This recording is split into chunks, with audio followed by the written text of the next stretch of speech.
Happy Friday, everyone. Thanks for joining us today on this edition of Business Daily. I'm Lee Ji-yoon in Seoul. We have a lot of stories lined up for you today, so let's get started with a look at the day's highlights. Korea's output across all industries was down in February from the previous month, especially with mining and manufacturing firms seeing the biggest drop since the global financial crisis. The 11th Seoul Motor Show kicks off today under the theme of Design the Future, Enjoy the Moment, with nearly 200 automakers and companies taking part. We have these stories and more coming right up.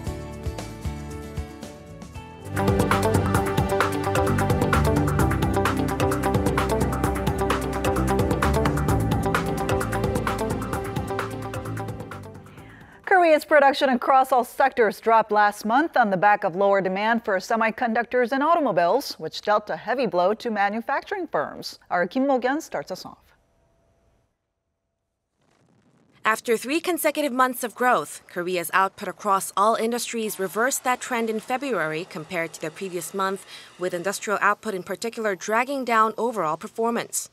According to Statistics Korea on Friday, production across all industries dipped 0.4% from the previous month, while industrial output of mining and manufacturing firms nosedived 3.4%, the biggest monthly drop since the global financial crisis.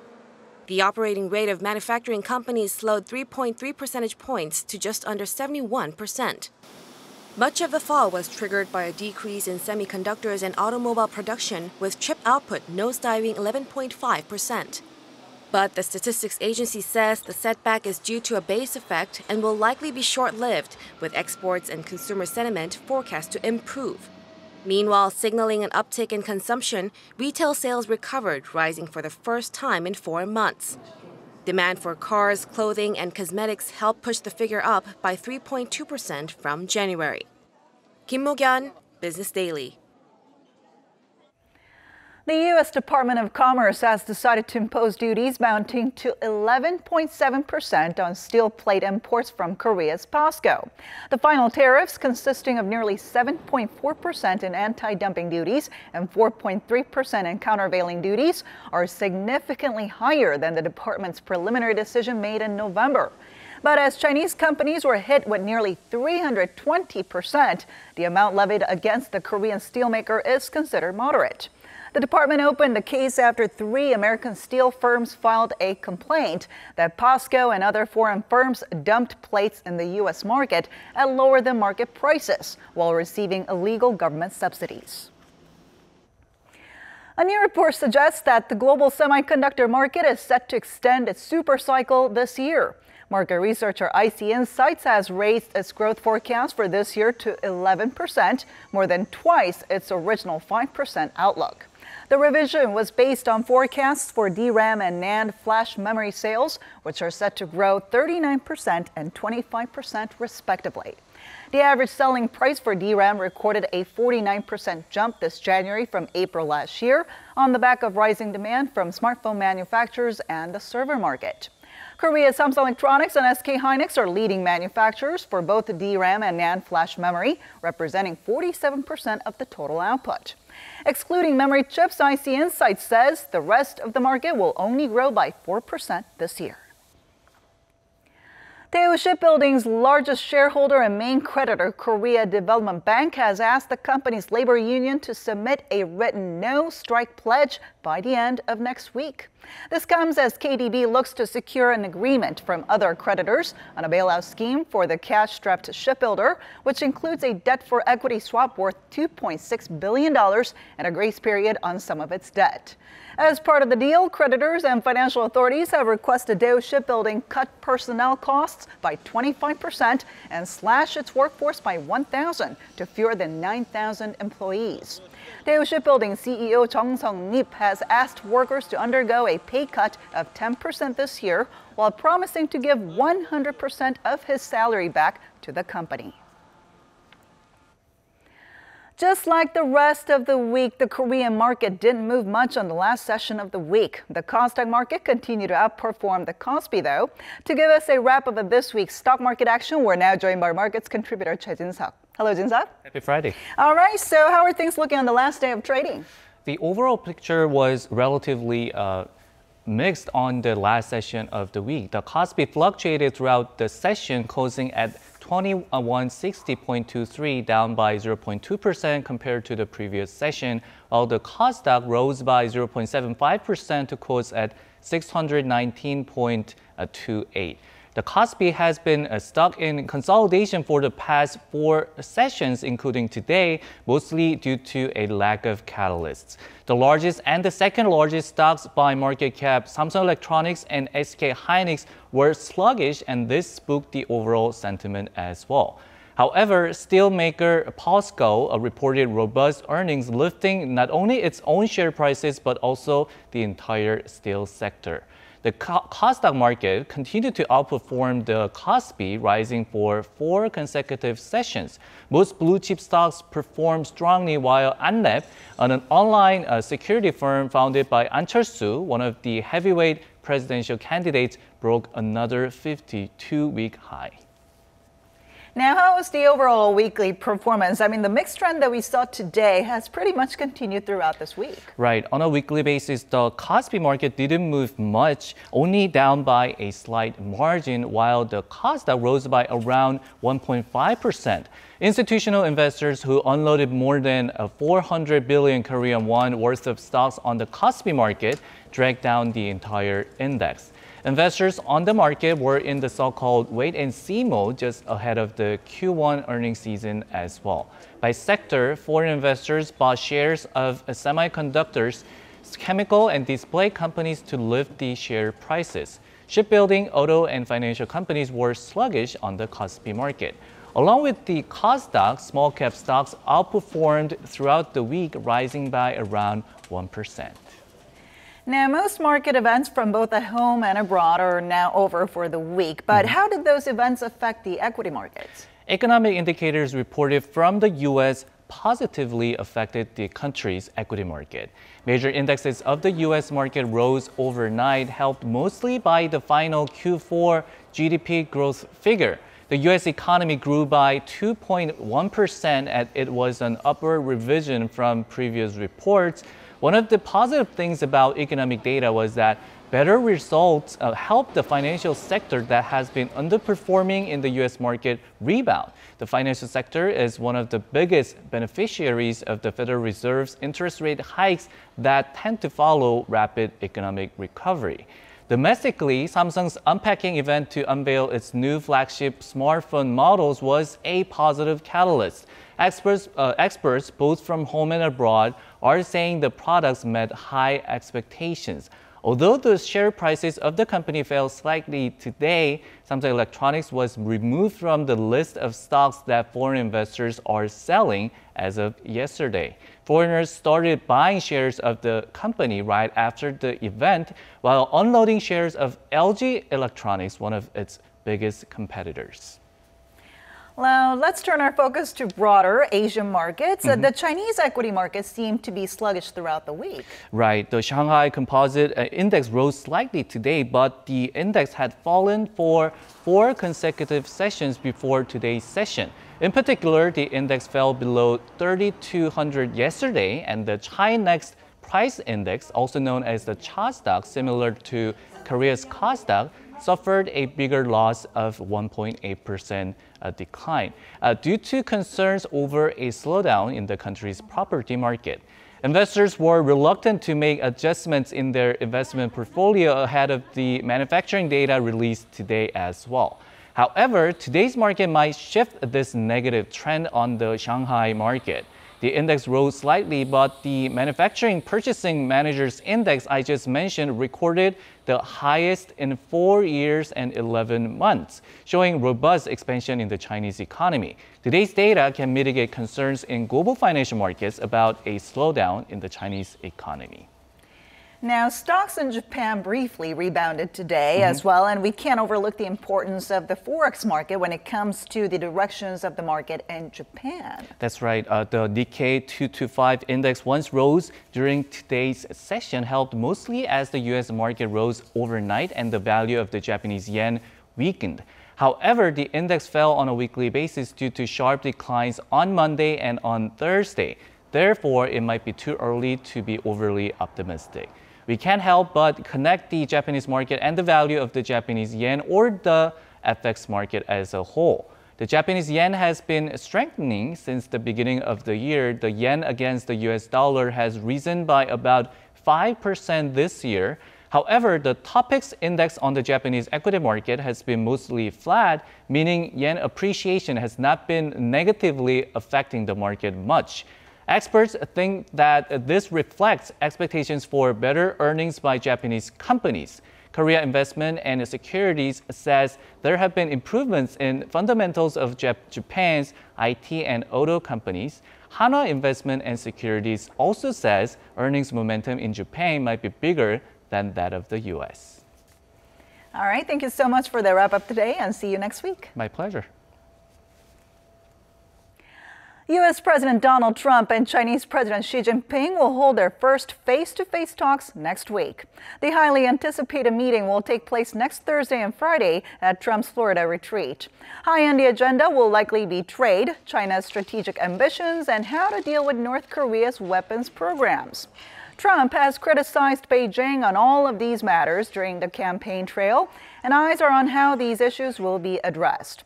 In a tweet on Thursday, Trump said his talks with President Xi will be very difficult, blaming China for massive trade deficits and job losses. He added that American companies must be prepared to look at other alternatives. Countries around the world have been forced to rethink how they do business in light of new challenges, such as rising trade protectionism. The outlook is still unclear, especially for Korea and France, both electing new leaders in May and April, respectively. And our Oh Soo-young attended a special forum where leaders and experts from these two countries got together to discuss related issues. How will Korea and France adjust to the changing rules of the game in the global economy? As uncertainties continue to cloud the outlook in both countries, leaders from society and the business world have gathered at a forum in Seoul to determine where they stand in the world and where they are headed. One of the biggest challenges, preparing for a shift in trade dynamics. Along with China's plans for technological advancement and the Trump administration's protectionist posture, Korea and France, with their substantial trade ties, will be affected greatly. With the U.S. almost having reached full employment, productivity is unlikely to expand significantly, meaning growth and demand would have to be filled with imports, leading to a trade deficit. That could spark a trade war, with the U.S. accusing countries like Korea, Germany, and Japan of currency manipulation. The experts discussed ways in which the countries could adapt. Diversification of the export market is needed as an inroad strategy. For the U.S., there are opportunities in energy, aircraft, defense, and more. Also, with Trump's proposal to invest $1 trillion in social welfare infrastructure, we can seek opportunities in construction, steel, and shipping. But more than anything, what Korea and France can do is work together. Both countries are lacking in natural resources and largely dependent on global trade. But with close collaboration, experts here believe the industrial potential is enormous. We should cooperate more to improve industrial process, to advance education, medicine, smart cities. All the sectors are going to be impacted by the digital revolution. Second, energy. Energy and smart cities, aging economy, health, and cosmetics luxury. Especially with the new wave of automation and smart technology brought by the fourth industrial revolution. Experts recommended more R&D investment, knowledge sharing and networking to spur innovation. Oh Soo-young, Business Daily. This year's Seoul Motor Show kicked off today with the event expected to be a spectacle of advanced technology and eco-friendly options. Our Oh Jung-hee takes us there. Futuristic designs, innovative features, and cutting-edge technology. This year's Seoul Motor Show shines a spotlight on nearly 300 vehicles from 27 of the world's leading automakers. Hyundai Motors' hybrid grandeur sedan and Sangyong Motors' premium SUV are set to make their world premieres. And the German carmaker Mercedes-Benz is showcasing 35 models, with the new E-Class Cabriolet and E-Class Coupe making their Asian debuts. In keeping with Korea's green transportation trend, eco-friendly cars ranging from plug-in hybrids to electric cars are expected to dominate the show. And with the world getting ready for the fourth industrial revolution, self-driving cars and those with Internet of Things technology are also on display. Reflecting the rising demand for eco-friendly features, Toyota showcased the Prius Prime, its second-generation plug-in hybrid. GM Korea showcased its Chevrolet Bolt EV. It can run 383 kilometers on a single charge and was completely sold out the day it launched 2 weeks ago. The big thing about EV vehicles is people always worrying about having to charge it every day or every hour. With 383 kilometers, the average person driving 440 kilometers a day to work, just do the math, over a week, you only have to charge it one time. Korean IT giant Naver showcased its self-driving technology with machine learning and deep learning algorithms to help a car detect the surrounding environment. Hyundai Motor also showed its Ioniq self-driving vehicle, which was in the spotlight at CES 2017. Technologies that are part of people's daily lives will be out in 2018 and 2019. People will be able to control their cars from their homes and their homes from their cars. We're also thinking about services that will make use of the driver's location and routes. The Seoul Motor Show opens to public on Friday and runs through April 9th at Kintex Exhibition Center in Ilsan, giving visitors a chance to get a first look at these new cars. 오정희, Business Daily. Now, there's one ambitious city here in Korea that's striving to become completely energy independent 13 years from now. Our Lee Ju-young takes us there to show us how it plans to do that. 2030 is the year that the city of Ansan, located southwest of Seoul, has vowed to pull its power self-sufficiency level up to 200% and boost its renewable energy ratio to 30%. By that year, Ansan aims to become completely energy independent, becoming the first city in Korea to do so, if successful. How exactly does it plan to do that? Part of the plan involves building a sustainable energy town on Daebudo Island, located within the municipal borders of Ansan City by the end of next year. Once the $27 million project is complete, roughly half of Daebudo households can be supplied with liquefied natural gas as opposed to liquefied petroleum gas. Expensive heating bills were always a burden with LPG, but with LNG, I think it will save us a lot of money. City officials say if Ansan attains its goal, the reduced costs are expected to be equivalent to scrapping one nuclear power reactor. In other words, the city will see a $4.1 billion cut in expenses while reducing associated environmental pollution. On top of being a famous marine tourism complex, if we supply renewable energy and the island itself becomes carbon-free, then I think Daebudo can boost its image and residents can see an improvement in their quality of life. The local government said it will also work with Korea Energy Agency to support households that actively install facilities making use of renewable energy, like solar heat, geothermal heat, and wind power. Lee Ju-young, Business Daily.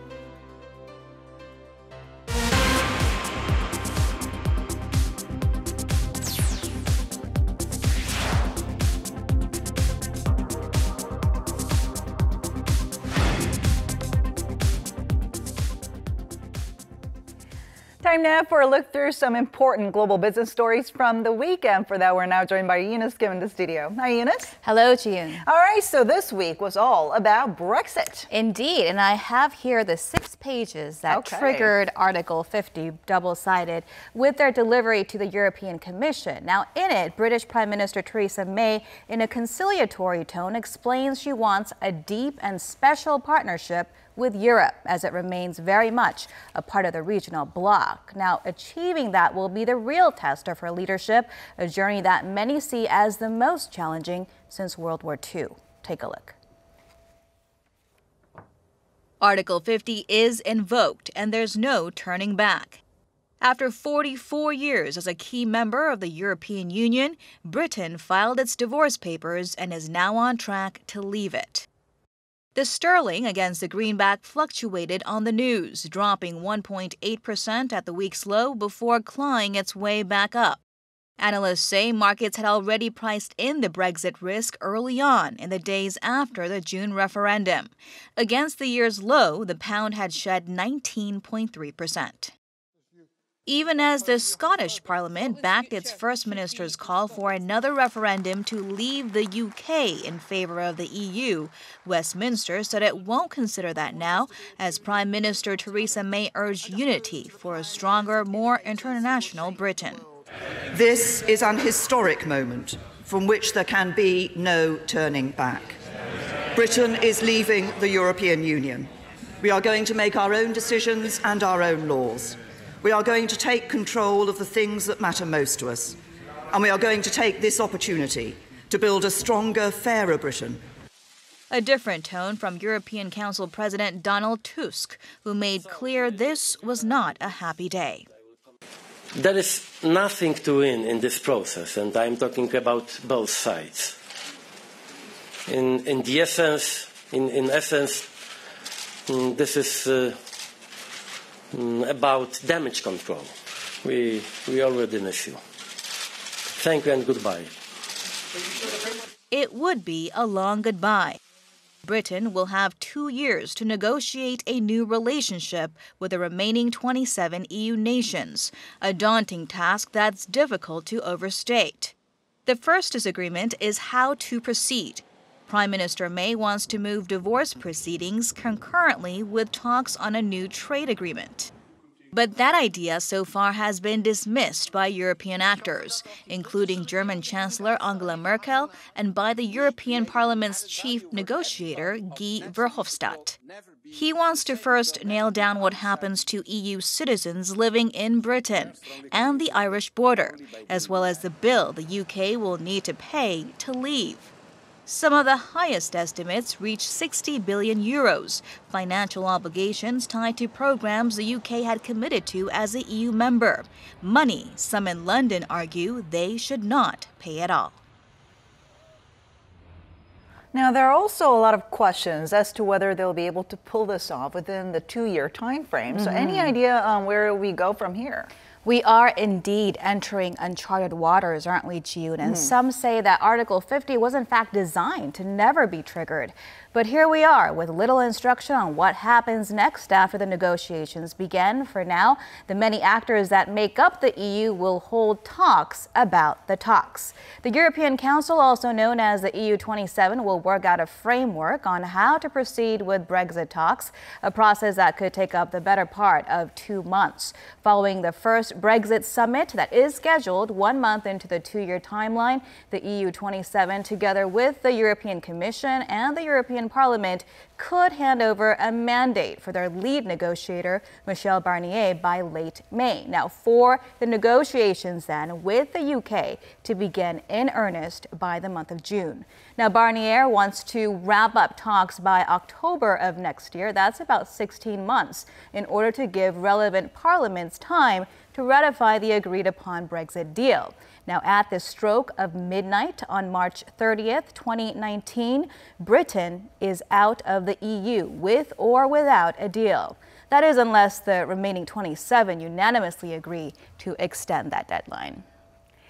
Now, in the midst of all this, we have some key elections coming up in some of the European countries, which is in France and Germany, right? Right, and their outcomes could radically change this draft timeline. Let's see where they fit in. The French presidential elections for now stand to be held in 2 rounds, one on April 23rd and the second on May 7th, with Marine Le Pen as the potential dark horse winner. And the German federal elections comes in the second half of the year on September 24th. Its outcome would determine the fate of Chancellor Angela Merkel, currently seen as the EU authority. Meanwhile, the government has published what it calls the Great Repeal Bill. This is the UK government on day 1 of Brexit, and it would start the process of converting EU laws into UK laws to ensure continuity for global companies using London as their base. But we've already started to see movements from financial firms looking abroad for insurance. As a matter of fact, an iconic insurance company, the Lloyd's of London, made news this week announcing it would open a EU subsidiary, get this, in Brussels, a city least likely to leave the EU. Interesting. And a lot of elections coming up in the month of April and May, right? Including here in Korea. That's right. All right. Thank you so much for coming in today. You bet.